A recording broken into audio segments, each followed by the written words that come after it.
جولة ليلية أو جولة بعد منتصف الليل. هذا اللي على يدنا اليمين هو قصر الباهية، اللي تقول عليه المثل الشعبي كملات الباهية.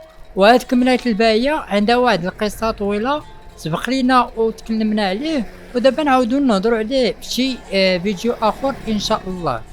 هاد الطوالة هي اللي تجينا رياض الزيتون جديد، اما القديم هو هذاك اللي مقابل مع القزاضرية. على اليمين هو اللي دخلنا القاع الحومة،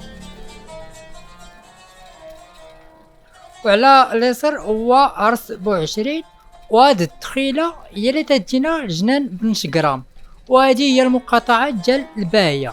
دابا دخلنا رياض الزيتون جديد، وغادي نخليكم تعيشوا اللحظات مع الدرب.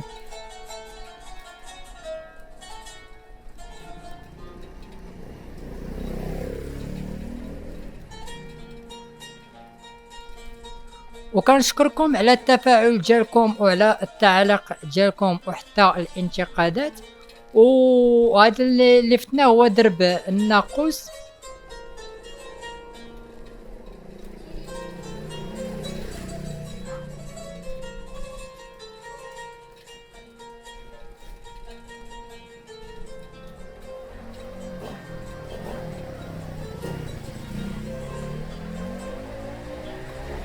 ودابا غادي ندخلو للقنارية.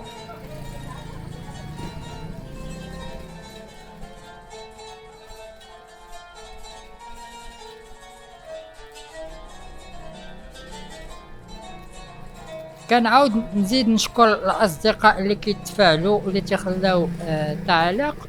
ومره تنتلاقى مع شي صديق في الطريق تيقولك ما بقيتيش كتحط شي حاجه. انا ديما كنحط، ولكن علاش ما تظن انني ما تنحطش؟ حيت خصك تفاعل. ملي ما تتفاعلش واخا بلايك، الفيسبوك تلقائيا تتعتبر الباج انها ما عجباتكش. داكشي علاش ما تتبقاش تبين لك الباج ديالي. لهذا طلع لك هذا الفيديو او تصويره او حاجه، الا ما فيك ما تكتب كليكي على جيم، ولا بتكتب كومونتير كتبو، او لا خليه غير ايموجي. هذه اللي على اليسار هي سينما ايدن، ولا معروفه بسينما القناريه.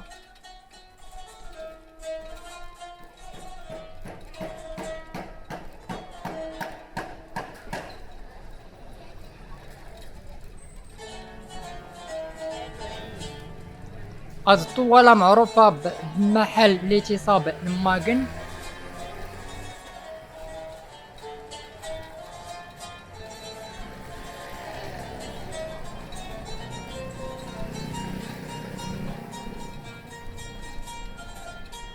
وهذا مكان. إلى هنا تنتهي جولتنا الليلية.